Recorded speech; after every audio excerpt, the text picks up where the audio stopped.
Ruby Barclay is a child and youth care student at Vancouver Island University and a part-time peer support navigator for the tuition waiver program for eligible students who have grown up in the care system.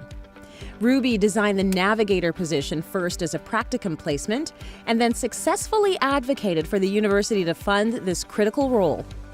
Ruby works for change to government practices and policies at local and provincial levels to better serve those in and transitioning from the foster care system, and is active in community outreach to build awareness of the issues facing foster care youth. So I was encouraged to apply, receive the acceptance letter, stay of my life, and through that have been able to learn so much more about who I am as a person and my role in community and social responsibility to my siblings in care, that I now work with students with lived experience in care as well.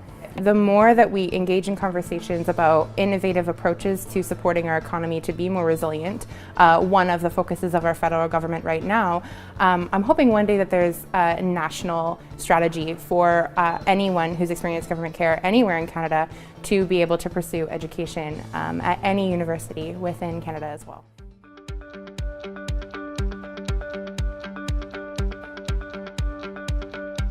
Cindy Blackstock is the Executive Director of the First Nations Child and Family Caring Society of Canada and a professor at the School of Social Work at McGill University. As a champion for Indigenous children's human rights, Cindy's contributions led to winning a landmark human rights case that found Canada discriminates against First Nations children by consistently underfunding child welfare on reserves. She was a key leader in the development of Jordan's Principle, named in memory of Jordan River Anderson, which aims to ensure First Nations children can access public service in a way that reflects their cultural needs without any services denials, delays, or disruptions. She works tirelessly to ensure that Indigenous children can have the same chance to succeed as other children in the country. As one non-Aboriginal girl, she said, discrimination is when the government doesn't think you're worth the money. And she said, I think every child is worth the money. Children are the great hope of reconciliation. They know how to do it. We just need to follow their example.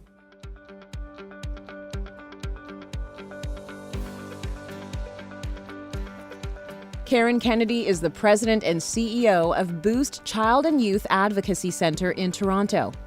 In 1993, Karen created and transitioned Boost to the Child and Youth Advocacy Model, a groundbreaking child welfare support approach that brings together community professionals, including local children's aid societies, Toronto Police, and Sick Kids Hospital to provide holistic services for children at risk.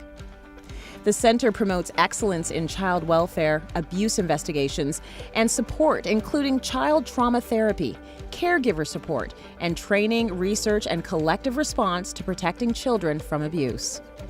The impact of Karen's work was captured in a 2017 Deloitte Social Impact Study, which concluded that the center reduced emotional, financial, and physical hardship on abuse victims and their families, increased access to services, and increased the capacity of partner agencies, creating a positive return for society. It's not just me that she stood up for, but every year in Toronto, she stands up for hundreds of kids. She advocates, she supports, she's compassionate, a friend. She's my hero.